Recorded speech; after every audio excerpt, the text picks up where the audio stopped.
Setelah Indonesia membangun besar-besaran infrastrukturnya, apa kabar logistik Indonesia? Kementerian Perekonomian tahun lalu mengumumkan bahwa biaya logistik Indonesia itu sekitar 14,29% dari PDB. Nilainya juga tidak tanggung-tanggung.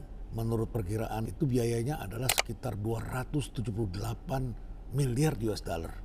Jadi suatu transaksi yang besar sekali, dan 87,5% menurut BPS pula itu diperkirakan melalui jalan darat. Lalu kalau kita lihat lagi data dari World Bank, Logistic Performance Index kita itu berada di urutan 61 di dunia. Sekarang mari kita lihat tentang cost-nya. Singapura itu hanya 8% dari GDP-nya, sedangkan Jepang 10%. Dan negara-negara di sekitar kita antara 12 sampai 13%. Jadi kalau Indonesia 14,29% itu masih tidak efisien, masih mahal, masih juga menimbulkan banyak persoalan. Apa itu ketepatan waktu, kemudian juga antar moda transportasi, darat, laut, dan udara. Bahkan ada banyak daerah-daerah yang belum terlayani dengan baik.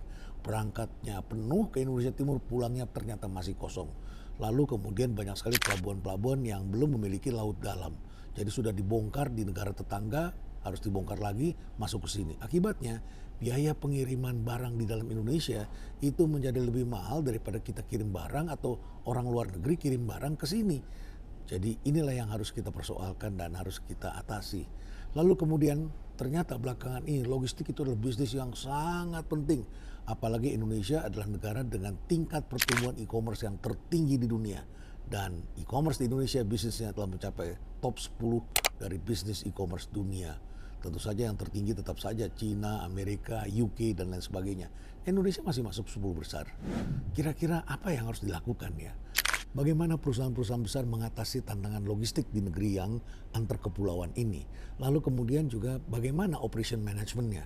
Dan tentu saja juga bagaimana kita mengembangkan sumber dayanya. Karena sekarang kita memerlukan sumber daya yang tersertifikasi dan kemudian bisa bekerja untuk mengatasi hambatan-hambatan dan tentu saja dengan menggunakan teknologi digital. Apakah Anda mempunyai saran? Dan saya akan mengundang tokoh-tokoh itu untuk melakukan podcast bersama dengan saya. Kalau ada masukan, saya ingin mendengarkan pendapat Anda. Stay relevant.